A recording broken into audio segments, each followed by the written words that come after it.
Hey guys, welcome to M&MM IELTS. Today's video is associated with listening section. So I want to share a few pointers, do's and don'ts for your listening section in IELTS exam, both for your paper-based test or if it's a computer-based test.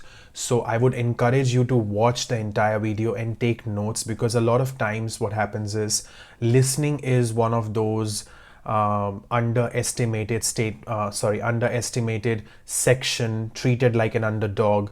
People feel, oh, this is very easy section, I can easily get scores in this section. Yes, it is not as difficult as other sections, but it is not something that you can ignore, or if something that you can just attempt without practicing. And if you keep in mind a few points that I want to share, it will definitely help you to get a perfect score in listening section, which will help you to boost your overall IELTS score as well. Let us see what those points are. Let's get started. So first, I want to start with do's. So what are the things that you should be doing with regards to your listening section? Number one, answer all questions. What does that mean? Sometimes we are not really sure of the word we might have heard while listening to the audio and whatever the speaker is saying. We might think that, is it okay to make a guesswork? I'm not sure of the spelling. Maybe I'm not sure what exactly the speaker said. I have a rough idea that maybe it is this word. Still write down whatever you feel is the answer, because if you are not sure and if you have that doubt, it is okay to write it down, because there is no negative marking. So if you do not write the answer, you're still losing that 1 mark. If you write something wrong, you're still losing that 1 mark. So it is a fair deal, I would say. So try and attempt every single question. If you're not sure of what you have heard, if you have any rough idea of what you might have heard, attempt it, write it down, answer all the questions. Next is focus on answers in the audio. Now, what do I mean when I say this? What I'm trying to say is, sometimes, let's say if there are a few fill in the blanks, obviously the speaker will give you an entire story. They will give you detailed description of a scenario. Now you are paying attention to every single word that the speaker is saying, and that will make you feel tired. You'll be exhausted because you're so involved. It is good to be involved. It is good to concentrate and be attentive, but don't try and think about every single word. Don't try and think, what is the meaning of this word? Why is the speaker saying this? Don't do that. Focus on what is the speaker saying, focus on what is coming and what can be my answer. Don't try and understand every other word that speaker is saying. You don't need to understand the meaning of every word. If something is not the answer, it's okay if you don't know the meaning of that word.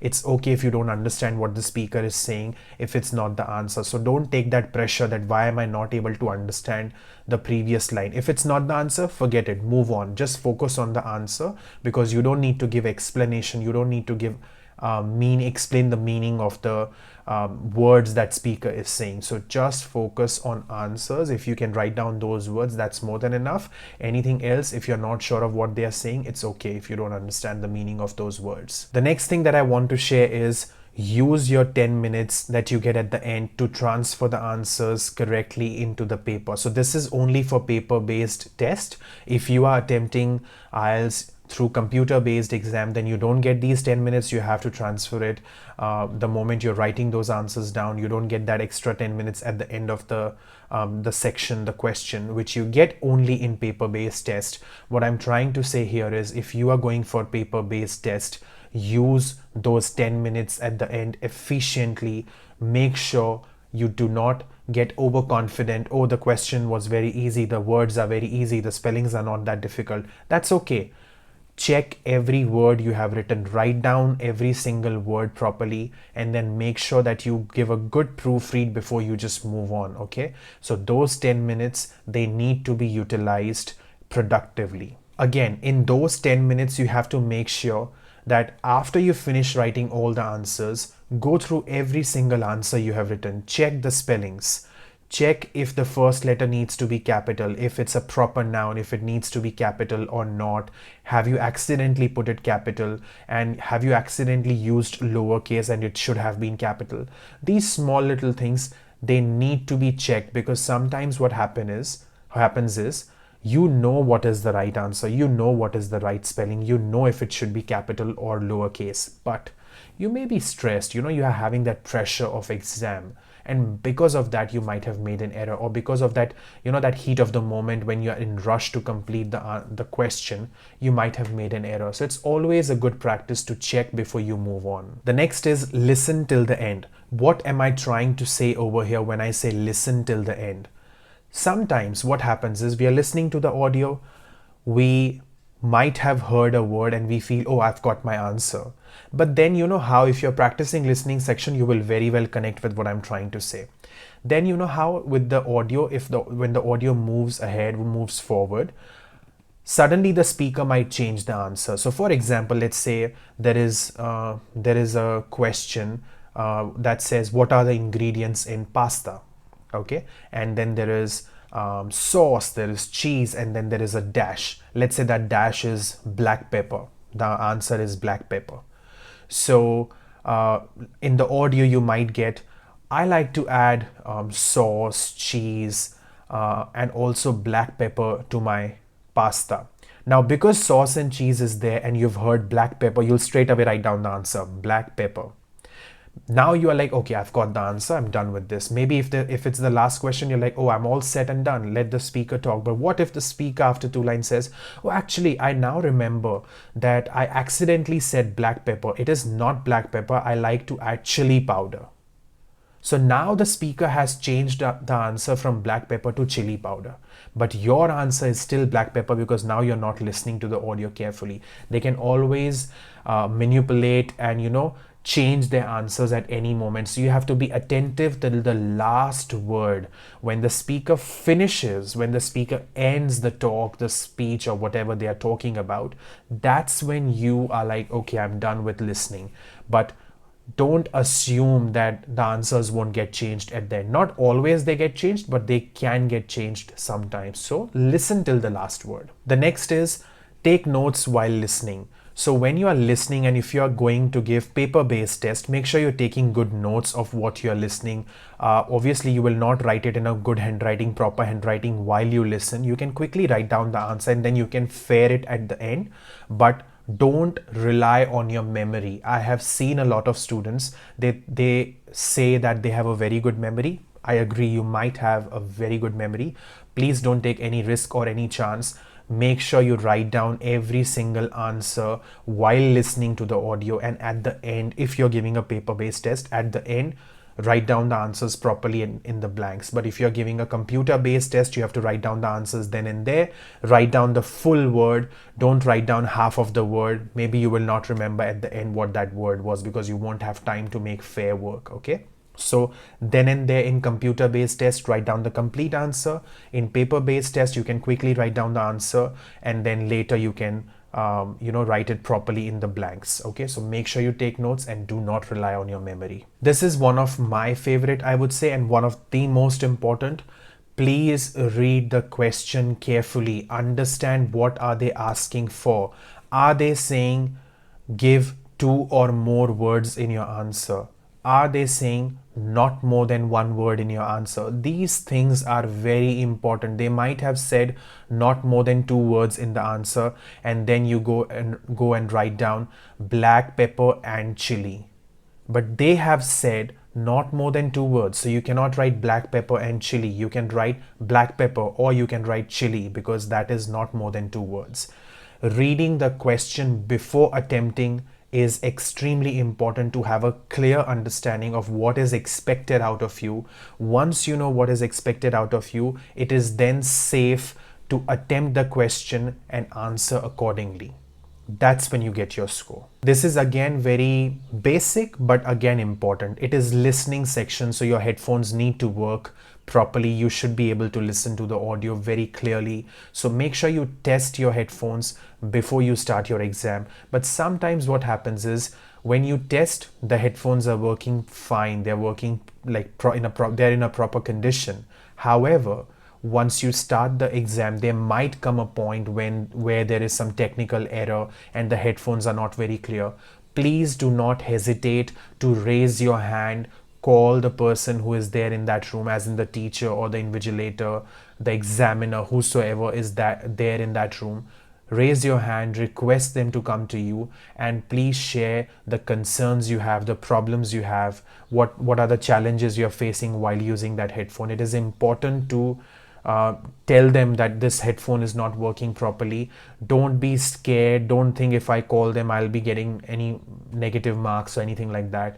If the headphones are not going to work properly, you will not get your desired score, and you've paid so much of money, not only for the test, the time behind the test, the preparation and all that. You don't want to lose your scores just because of a technical error which is not your fault. So please call them. Okay, the do's are done. What should I be doing? But there are a few don'ts that I want to share, that what should you not be doing so that you get your desired score. Let's have a look at them as well. First one, move on if you missed an answer. What does that mean? You have to understand one thing, that the audio you're listening to gets played once only. There is no way you can repeat an audio or you can request for a repeat. What does that tell me? That tells me that I have to be very attentive, because if I miss the bus, if I miss the train, I will not be able to catch it again, right? So what happens is, my first priority is, yes, I have to be attentive. I have to make sure that I listen to what they are saying carefully and write down every single word. However, let's say there is an instance where I missed the answer. Now, don't sit and think and panic about what you missed. Move on, because if you get stuck at what you missed, you will again miss the future answers, the further blanks, or multiple choice, whatever you have as the next question. So don't get stuck at a place where you're not able to answer. Move on. If you've missed it, that's okay. Don't stress about it. Take care about the future questions. Moving on is very important. Okay, please be careful of that. This is something that a lot of students do. Don't fall into the trap of finding the exact same words in questions. What does this mean? A lot of times what happens is, you have questions with options, or maybe just the questions in front of you if they are fill in the blanks, options if they are multiple choice, etc. in listening. Now, you're listening to the audio. So what you are expecting is, before the answer comes, obviously there is some data given to you.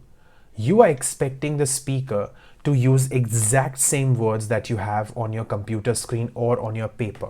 That is not the case. They may use a different set of vocabulary. They may use synonyms of the word that is written on the paper or on your computer screen. So try and understand the meaning of what they are saying when they are talking about a specific scenario. So let's say if they are talking about light in abundance. So they might use the word abundance in your paper or on your computer screen. But when you listen to the audio, the speaker might say that there is a lot of light. So don't wait for the word abundance to come in to match the word abundance. A lot of means abundance, so they might use different set of words. So don't panic that why is the speaker not saying the exact same word that I have on my paper or screen. It is okay. They might use different set of vocabulary. There is nothing to stress about.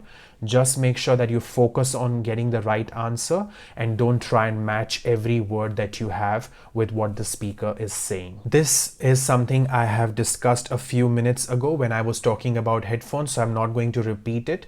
But yes, I'm sure it is very clear that you should be asking for help if you need help. There is nothing wrong in asking for help. This is also something that we have covered, but I would like to re-emphasize on this.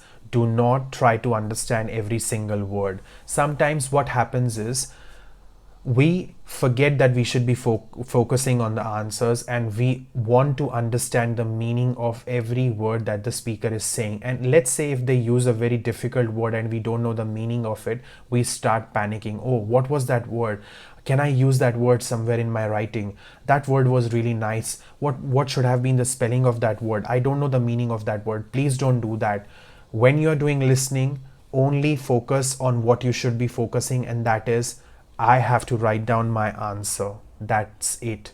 Don't focus on anything else. Don't think about anything else. Don't think about the previous sentence that you did not listen to that sentence properly. What was that sentence?